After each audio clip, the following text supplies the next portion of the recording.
We are Sorted, a group of mates who have your back when it comes to all things food. From cooking battles to gadget reviews And it's not worth it. and cookbook challenges to a midweek meal packs app. Crack your eggs, bake. We uncover the tools that'll help us all cook and eat smarter. Join our community where everything we do starts with you.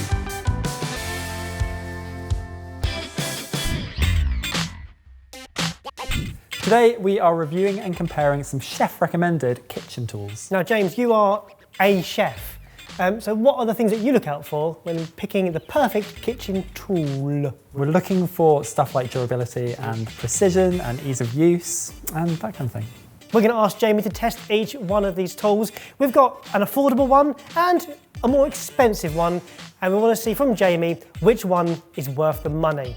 Jamie, are you ready for number one? Jay, please, turn around. Ooh, blenders. Although they're not essential, they're really, really useful, and a lot of people have them because smoothies are quite popular. So our cheaper option is the Philips blender that we got off Amazon. It's 1.25 litres and it has a 450 watt motor. The more expensive version is a Food Ninja foodie blender and soup maker. That has a capacity of 1.75 litres and has a 1000 watt motor. Blenders are really interesting because they're not something that I use every single day, but when I need to use one, I need it to work and I need it to do a really good job. So what are your first impressions of the two machines? The Philips one is obviously a lot smaller, feels quite plasticky, but it also looks very simple. It feels like I can't really go wrong with it. Whereas this one, it's obviously a lot bigger. That's going to take up a lot more room, either in a cupboard or on a worktop. It also seems to be able to fly to the moon with the amount of buttons and stuff on it. Jamie, would you be so kind as to make us 2 smoothie bowls, one in each blender, one green and one pink? You know I'm not good with colours, James. So for my smoothie base for both, if I use banana, milk, ice, honey and a nut butter, is that a good place to start? That is a great place to start. Right, so straight off, this is like the proper test here, is how well it copes with ice. Whoa! That went, yeah. That sounded and felt a lot more powerful than I was expecting for such a small, compact machine. Right, flavours, avocado, kale, and a squeeze of lemon.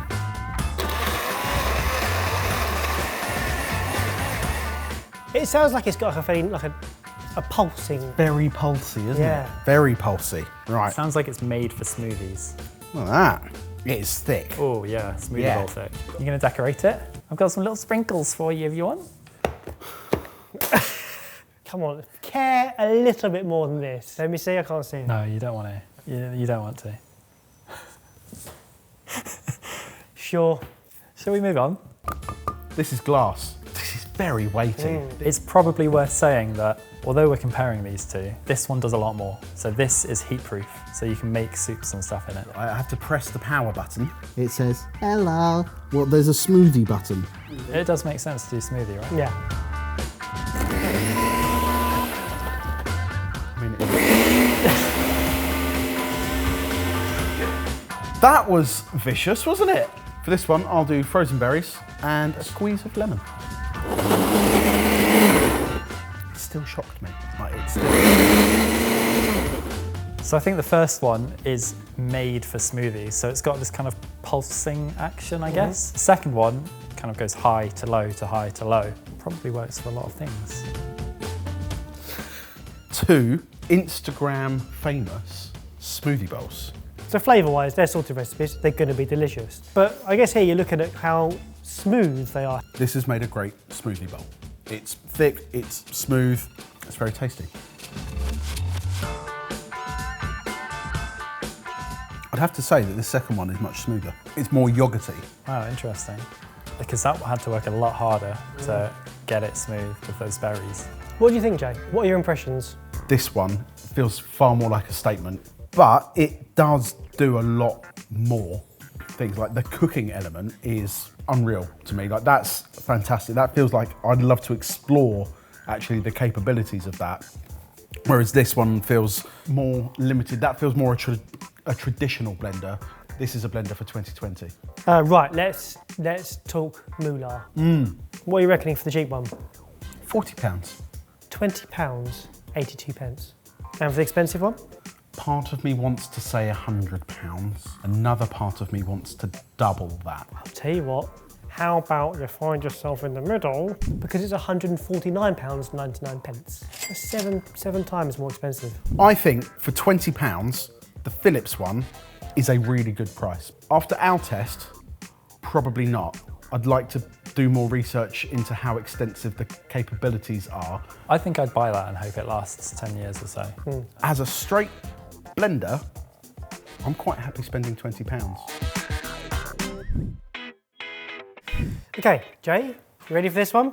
Oh, we've gone, yeah, wow.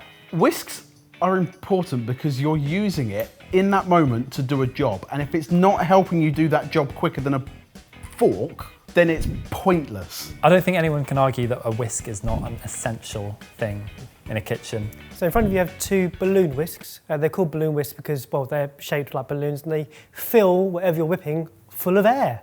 That is sensational. A complete and utter lie, but woo. I don't know if it is. I mean, is. I made it up, but it might be true. 100% lie. So the one you have there is the cheaper of the two. It's from Nisbets, and it's their Essentials whisk.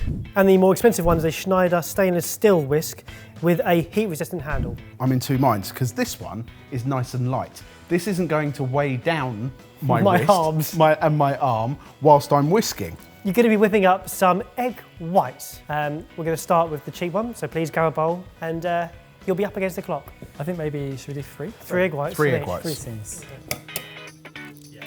Excellent. What's happened there is not fun. Oh, right.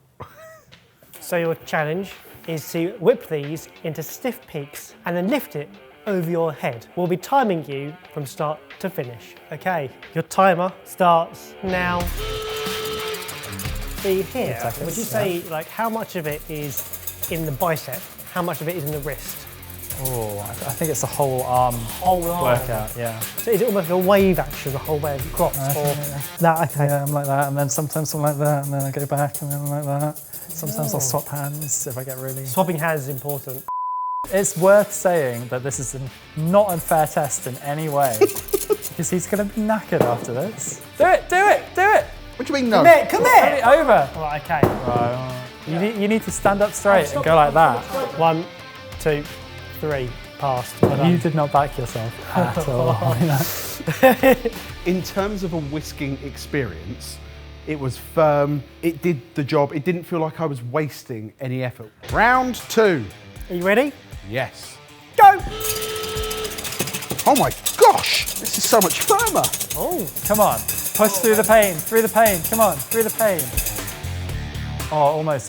come here! A little bit more. Come here! Ah! Get over your head. Go on. Well played, well played. Right, how was that? This sounds ridiculous, but that was instantly a much better whisking experience. It was firmer. Every stroke made a bigger difference. It's longer and thinner. Less balloon. Less balloony. The cheaper whisk did it in 1 minute, 52 seconds. Quite proud of that, if I'm honest. Second whisk did it in 1 minute, 11 seconds. It's quite a lot different. Right, should we start with the cheaper one?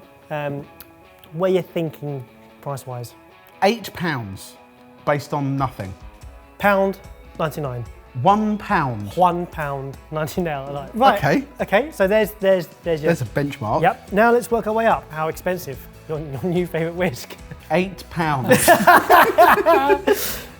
This one is £14.99. Okay, right. Regardless of this being £15, the fact that this is £2, a ridiculously low price for the amount of times I whip up eggs or double cream and stuff at home. I spend £2.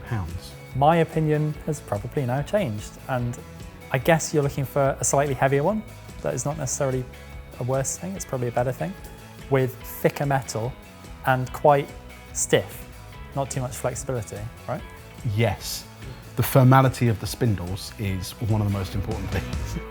Hello, Mike here again. Sorry, we've just paused the video to ask you to subscribe and hit the bell. You won't regret it, promise, and it really does make a difference, so thank you. Back to the video.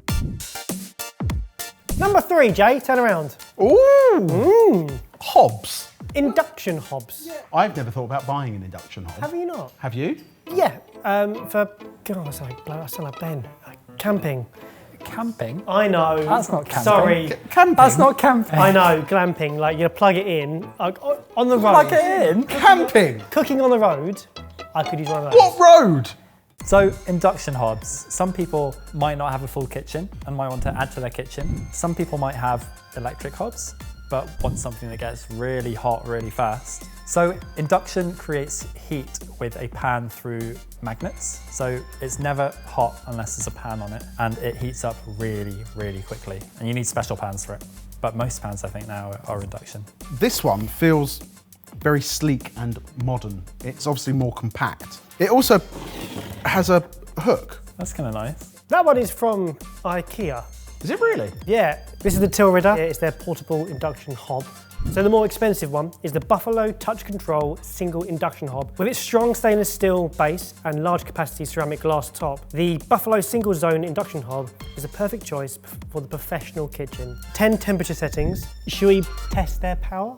Please. I'm interested to find out how they deal with mushrooms. It needs to be a really, really hot pan, and they need to fry very, very quickly. Right, so oil goes in.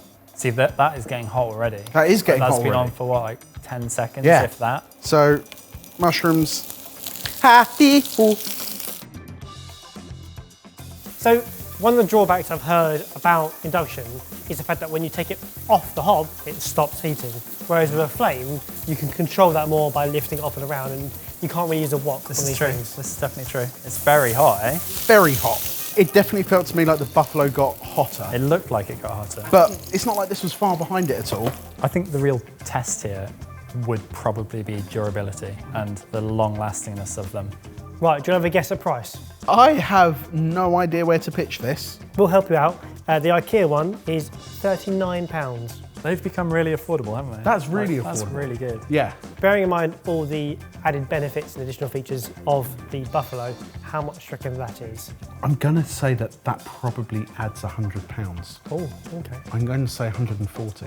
You're right, this comes in at £155.98. For what I need at home, I'd spend the money in IKEA. And also I wouldn't feel like if this went wrong after 5 years, I wouldn't feel like I've been hard done by it all. Yeah, two different jobs, both good products. Yeah. Last one, mate. Ooh. Interesting. So we are talking espresso, and there are lots of different ways you can get it. Right, so first up we've got the Mocha Pot. This is the Belletti Mocha Express aluminium stovetop coffee maker. It is weighty and solid. It's a nice big water reservoir compared to mine. Right, next up, this is the Swan Retro Pump Espresso coffee machine. It looks quite smart, and I think that retro design helps with that. Right, moving on. This feels like a step up. This is by Sage. It's the Bambino Plus Espresso coffee machine in a brushed stainless steel. I love the sound of that. So can I test them and see how we get on? Please.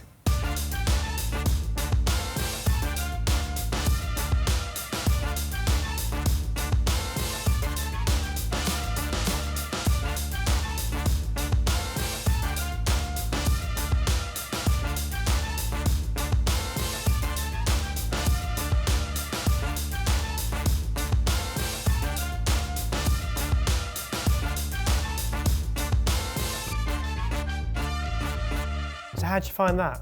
I already know how to use a mocha pot. I've got one at home. It's a bit of admin, particularly when it comes to cleaning it out afterwards, but it's very, very simple. There's not a lot that can go wrong with that. The Swan one, also very like one that I have at home in terms of just a simple barista style machine. You have to know when to switch it off. You are still in control of switching that off. It doesn't measure it out for you. The Sage one, for making like an espresso, actually is a very similar process to the Swan one. There's not much difference there.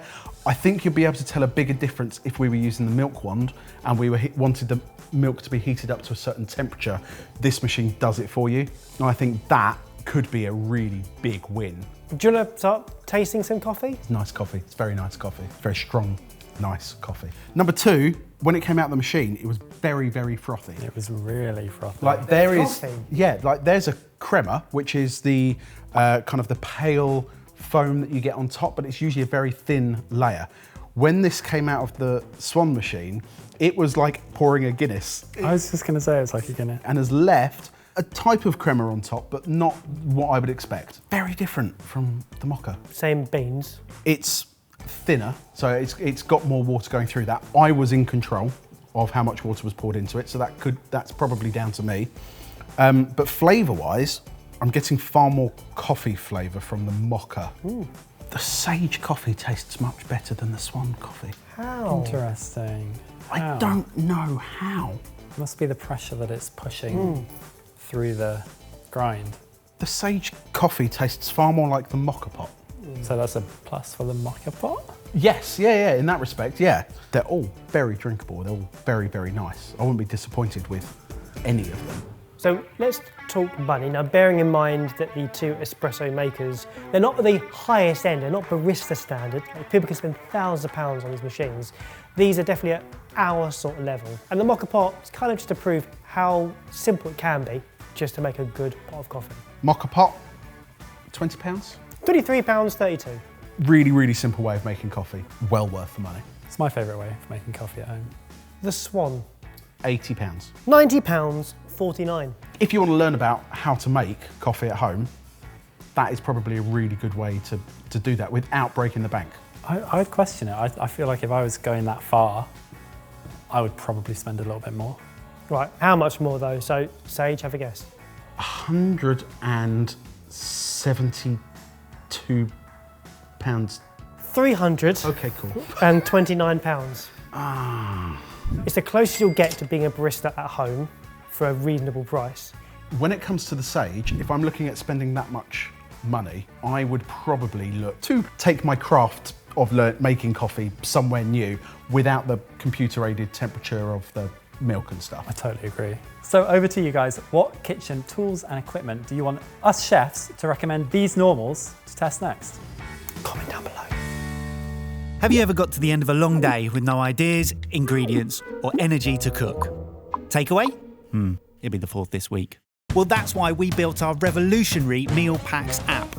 Thousands of people are using it to shop, cook, and eat a whole lot better and easier while saving money as a result. You can go and use it in its entirety for free for a whole month and see if it's for you. The link is in the description box below. And now for the blooper. You know when your wife's having a go at you and you can't work out when to step in? It's like, Yep. never mind. Yep. Never mind.